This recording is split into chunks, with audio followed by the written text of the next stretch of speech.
Welcome to TT Boxing in association with IFL TV and MGM Marbella. Here with me I have Lucas Browne. Hello, mate. Lucas. Yeah, not too bad, mate. Thank you.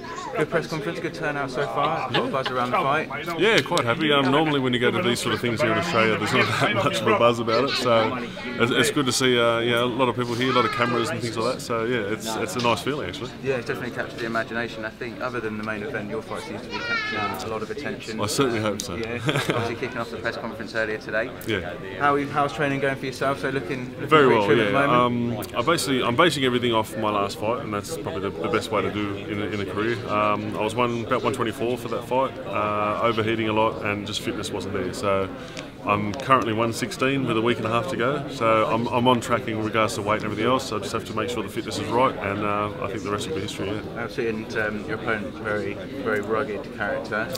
Goes the distance a lot of the time. Are you predicting this one to go a long way? Obviously, you've got the heavy hands. Well, I'd like to be the first one to put him on his ass. Put it that way. Like he's out of all his fights, he's 55 wins, 8 losses, 5 draws, and he's never hit the canvas ever. So he's been stopped by I can't remember his name. Solace is his last name. Odlandia, I think it is Solace.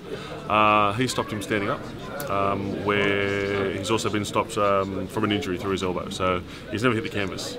I've got 12 rounds to sort of do my thing and see how we go and see if the right hand lands, and also I've got a few other left-handed tricks that I'm going to be trying out. We look forward to that. And so obviously bring to the end a pretty busy 2014 for yourself. Have you yourself and Ricky got plans for 2015 yet? Do you know where you're going as far as your title ambitions are yet?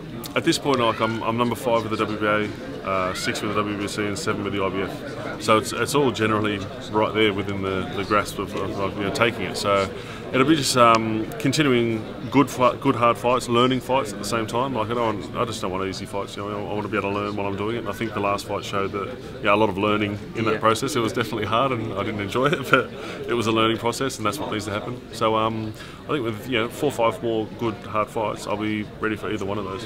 Perfect. And seen obviously on Twitter some in betweens from yourself and Tyson Fury and Eddie Chambers getting involved as well. Yeah. Never shy to jump on social media there. Those are fights that seem to be capturing the imagination, particularly the Tyson Fury one. He's obviously got the Chisora fight coming up. Yep. Have you got any thoughts on how that fight might go? Chisora's not, it's going to be a tough test for him. I think personally, just through the reach aspect, I think Tyson's got it, and also the mentally he's already sort of beat him. You know what I mean? So Chisora's going to be chasing it, and if he beats him, that's great, because I want to fight both of them either way. Doesn't really matter.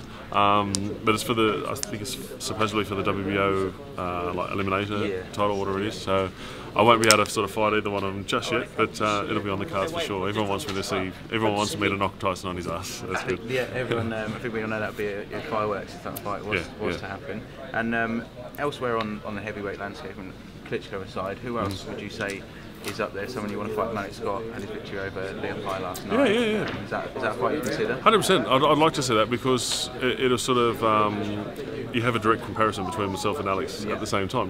This is how he performed, this is how I performed, sort of thing. So it's definitely something I want to look at. I know